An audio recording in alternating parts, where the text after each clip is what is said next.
नमस्कार दोस्तों, मैं doctor Yogesh Gupta, chief neurosurgeon and director Piyush neuro and super speciality hospital Jaipur.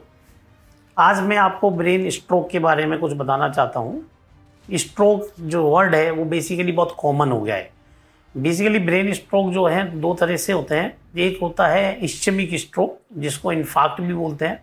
इसमें खून की नस के ब्लॉक होने की वजह से ब्रेन को ब्लड सप्लाई रुक जाती है, तो इसको इन्फार्क्ट या इस्चेमिक स्ट्रोक बोलते हैं। दूसरा शब्द जो हम यूज करते हैं, कॉमनली सुनते हैं, देखते हैं, वो है ब्रेन हेमरेज। इसको हेमरेजिक स्ट्रोक बोलते हैं। इसमें नर्व्स के फट जाने की वजह से जो ब्लीडिंग है वो ब्रेन टिश्यू में आ जाती है, इसको हम हेमरेजिक स्ट्रोक बोलते हैं। बेसिकली स्ट्रोक में देखा गया है कि इसमें गोल्डन आवर्स रूल है कि पेशेंट जितनी जल्दी हॉस्पिटल पहुंचता है उतना ही इसके रिजल्ट्स प्रॉमिसिंग होते हैं। पर अभी क्योंकि इंडिया में लोगों के बीच में अवेयरनेस कम है और दूसरा हेल्थ केयर फैसिलिटीज़ को देखते हुए ज़्यादातर समय में पेशेंट की मल्टीपल सेंटर्स पर जाता है, कि जैसे पीएससी पर जाएगा, फिर डिस्ट्रिक्ट हॉस्पिटल जाएगा, फिर उसके बाद वो टर्सरी केयर लेवल पर पहुंचता है। तो मल्टीपल ओपिनियन की वजह से जो एक गोल्डन आवर्स का 4.5 घंटे का जो टाइम है वो इन्हीं रेफरेंसेस में निकल जाता है।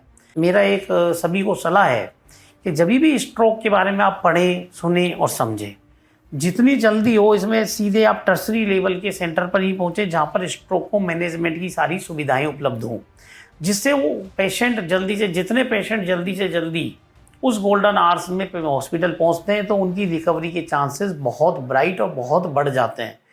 क्योंकि वर्ल्ड में आज स्ट्रोक एक बहुत कॉमन मॉर्बिडिटी का कारण है, विकलांगता का बहुत बड़ा कारण बन चुका है।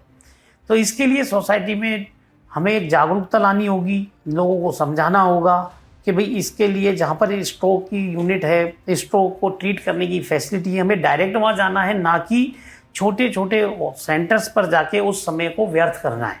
उस समय को बचाते हुए जहाँ पर थ्रोम्बोलाइसिस है, जहाँ पर MRI CT की सुविधाएं हैं या ऑपरेटिव सुविधाएं हैं, उन सब के लिए कॉमन आपको वहीं उसी सेंटर पे पेशेंट को लेकर डायरेक्ट जाना चाहिए। जितना संभव हो बीच में समय को बर्बाद ना करें।